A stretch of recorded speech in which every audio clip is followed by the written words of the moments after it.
Yok. Kaçıp yetişti. Qanday жақсылармы? Hazır men kecha Qopsuz kengashi bo'ldimda ko'rdingizlar. Erta bilan uchib berdik. Hozir respublikalik shtablar bo'ldi. Suylashamiz. Bunday aytganda kecha talon bo'ldimi? Jo'nelarni mexanikaga tushib o'tamiz. 2,5 million bo'ldi. Siz chiqdi onda. Alp satarlari bunday shu bani jasalma ko'tarishdi, birovlar ishlab qo'yishdi-da to'g'ri. Boshqalarimiz shu taraf salsin. Ana azmi qo'rg'on. Shu taraf salsin. Suylay tursinlar, bu ana jo'q. Organlardagi suylashib bardığına topshirma berdik. Fin politsiya, ichki ishlar sharda ichki ishlar boshqarmaligi bardığına topshirma berdik. Bizni bitsemer, avtobus yetakchilari bardığına tushuntirishlar yurgizib o'tamiz. O'sh shahrida un bo'yicha hech qanday problema bo'lmaydi tug'anlar. Buna hozir men Tuğpar ishxonasidan kelyapman, mana Danazıq ishxonasidan. Al yerda erta menen 200 tonna un turgan ekan, ana o'sha olib satqandarlar ko'tarib chiqishibdir-da. Hozir ular qaysi yerga bana emeni unga apарып sata turgan bo'lsa, ular sata olmaydi, qimmat bahada bardın ko'zөмөлгө alamiz. Просто elder sizlar unda panikaga aldırmasаңар, hozir 500 tonna buday var ekan, hozir tegirmenди ishlete boshladi. Жолдо дагы 300 tonna un kele жатат, эме un ana 1000 tonna buday keletadi. Ertengden başlap tegirmen işlep undu 1350'den aşırbayız tuğanlar. Düşündüңөрбү? Aşırbayız.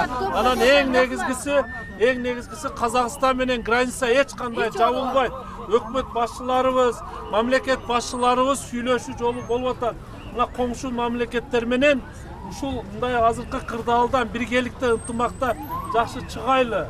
Hech qanday mınday panikaga aldırmaylı dep süйлөшүү жолдор жүргүзүп атат. Эми бирок мына дүйнө жүзүндө көрүп атасыздар, ушу оору мындай дүрбөлөңгө түшүп атат, коронавирус оорусу катталып атат. Көп мамлекеттерде катталып атат. Ошон үчүн ар кимибиз өзүбүз эми мындай эл көп топтолбой, ушу мындай гигиенаны сактап, колубузду утуру ар бир 2 саатта жууп, антисептиктерди ар бир үйлөрдөн бери ушу орнотуп керек болсо ишканаларда колубузду жууп, анан ысык сууну убагында ичип, ысык чайды ичип, этеп ташыбыз керек. Мына паникага алдырбайлы. Мына Белоруссия, Россиядан негизги азык-түлүк келген мамлекеттер менен эч кандай жол жабылбайт. Гипермаркет, супермаркеттерде дайыма продукталар сакталып сатылат тугандар. Макулбу? Эч кандай паникага алдырбагыла. Мына силерден сураныч, шаардын элинен, шаардын конокторунан мына азыр алып саткандар гана паникага элибизди салып койду да. Мына азыр мен Туğpar ишканасынын жетекчисине айттым, Бедер мырзага айттым, унду 1350'den ашырбайм деп сөзүм берди. Биз көзөмөлдө болот аларым. Отурбу?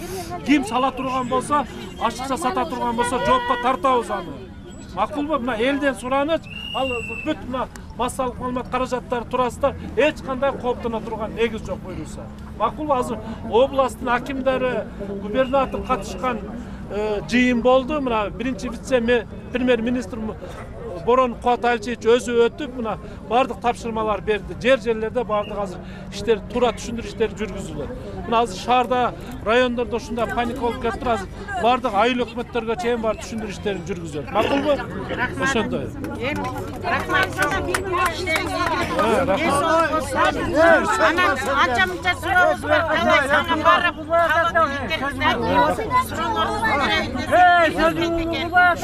ана мына вакытта мына машина турат. Мына базардын ичи ушундан автовокзалга чейин тыгын. Чыгыш кыйын. Машина шоферлорго айтсаң түшүнбөйт. Ушунду жакшы контролдоп койсо элдин атынан сурайт. Эми азыр анан областной больницанын жаны. Азыр эже мындай. Бүт остановкага коюп алат. Азыр мына обстановкадан чыгайлы, Кудай кааласа. Азыр биздин өзүбүздүн да пландарыбыз бар. Мына жолдорду кеңейтели деп атабыз. Мына мамлекет башчыбыз, өкмөт башчыбыз өткөндө мына Шакирова көчөсүн ачканда көрдүңөр да. Азыр эми башка мамлекеттен грантовый, баягы кайтарымсыз акча сурап атабыз, келип калат. Мына Бишкектин шаарынын жолдору оңолбодубу? Ош шаарынын жолу да Кудай кааласа мына бир 50 миллион акча беребиз деп атат, доллар. Келсе бүт жолдор кеңейтилет. Ana mынандай торговый центрлер өзүнөн түшүп эле, базар өзүнөн өзү мындай Кудай буйруса жоюлбайт, но иретке түшөт.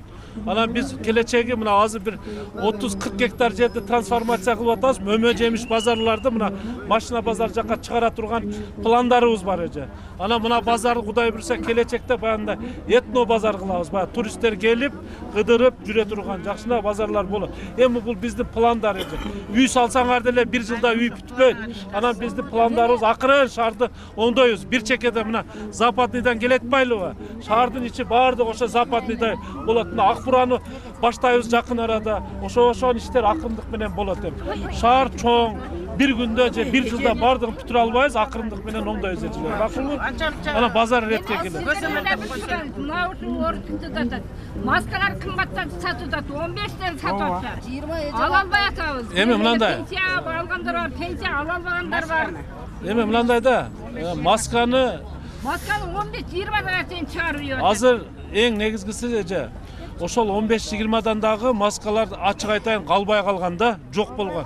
Биздин Кыргызстанда маска тиге турган өзү заводубуз жок экен.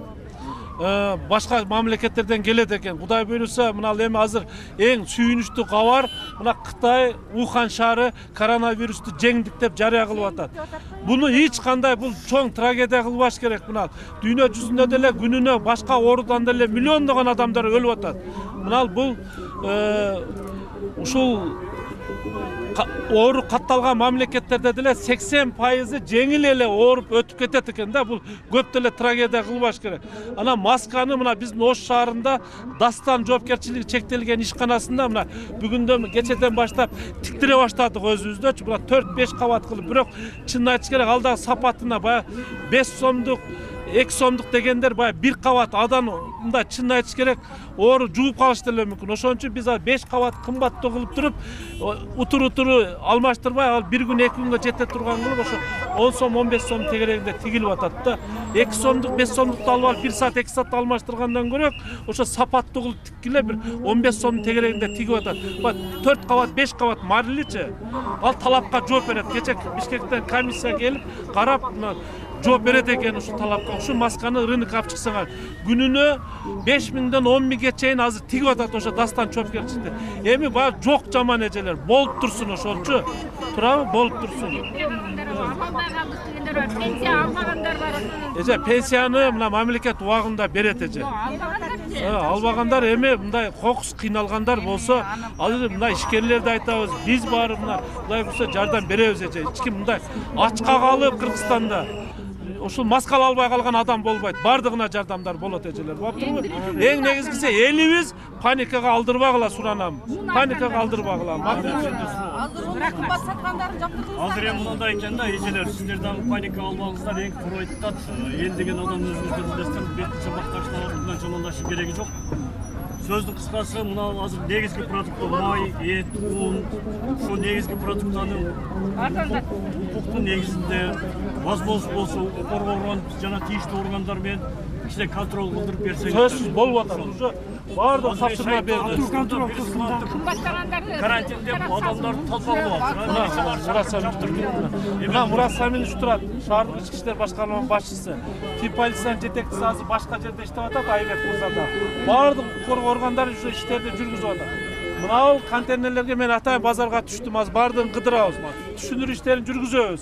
Просто эл паникага алдырбагыла, кымбат саткандардан албагыла. Эми ушуну өзүбүз паникага салып атабыз да.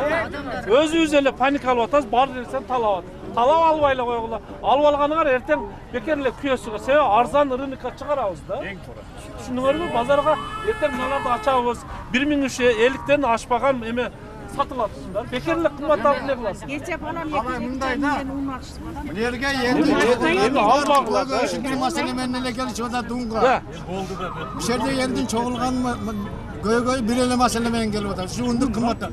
Бу жерде un саткандын мына жерде бир контролдуу адамдары болсо, ушу бир баада болсо, ушо эл ам ушундай болуп туруп топтолбойт. Сенин да башың алба болбойт. Bu yerde istеген жайында istеген мына içki işleri dağın. Şularga da rahmat. Эми мынандай да бар. Атыңыз ким эле? 70 atım. Эми кече бир күн бул Ош шаарында эле эмес, Кыргызстан боюнча паникага кирип алдык. Себеби баягы балдарды, окуучуларды мына коңшу мамлекеттерде катталганына байланыштуу 3 айга коопсуздук кеңеште, 3 айга эмес, 3 жумага 5-инен эме 16-сынан 5-ине чейин каникулга чыгардык, эми балдар этият болуп турсун деп. Ушудан эле бала паника, ажиотаж башталды да. Hiç kандай negiz yok. El özüңөр дагы жардам бергиле. Бири-бириңерге айтып, кымбаттаганды албайлы. Мэр шаар башчысы келип айтты. 1350-тен ашпаган un сатылат деди деп туруп айткылагы. Ал эл өзүбүз кымбаттатып атат. Алып саткандарга Кудай берип атат. Ana mındaşa kalay. Азыр мына айтканы келбедим. Келдим, азыр айтам. Атайын келдим. Kalay Murza. Ne yerde satkan undu. Ana balay tutpay.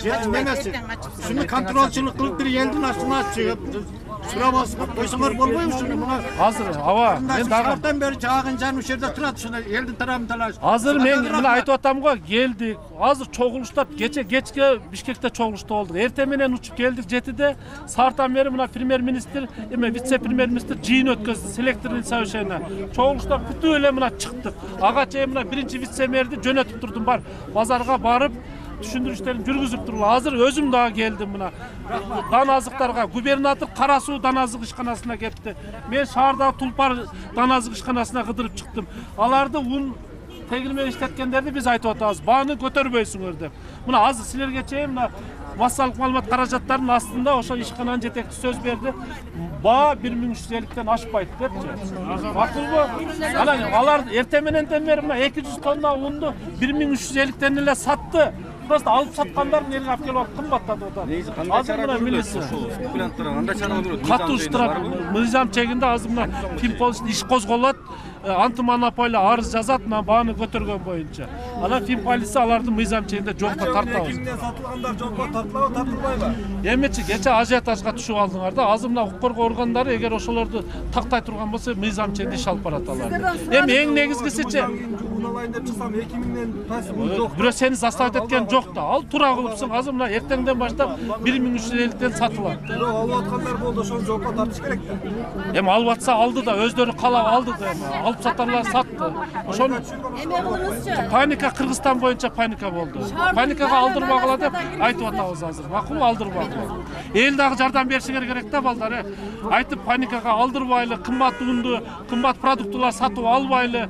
Супермаркет, мына гипермаркет, народныйларга бардык арзан продуктулар келип турат. Граница жабылган жок деп эл дагы туура түшүндүргүлө. Баптырбы? Неме иш козголуп семечи болот. Аны укук коргоо органдары мыйзам чегинде алып барат. Спокойно, можете ответить? Полиция текшерет, ошо мыйзамга карата жооп берет алар. Азыр бардык мына МАПтын жетекчилери, бизде 6 МАП бар, 1 айыл өкмөт бар. Бардык жерге азыр укук коргоо органда мен өзүм дагы барам мээлелерге. Мына баштадык эже ишти. Боптурбу? Өзбек туугандарыбыз магазиндерине унду коюп 2000ден сатты. Азырчы айтып атпайбы, бунун менен мыйзам чегинде укук коргоо органдары иш алып барат эжелер. Силер мына эжелер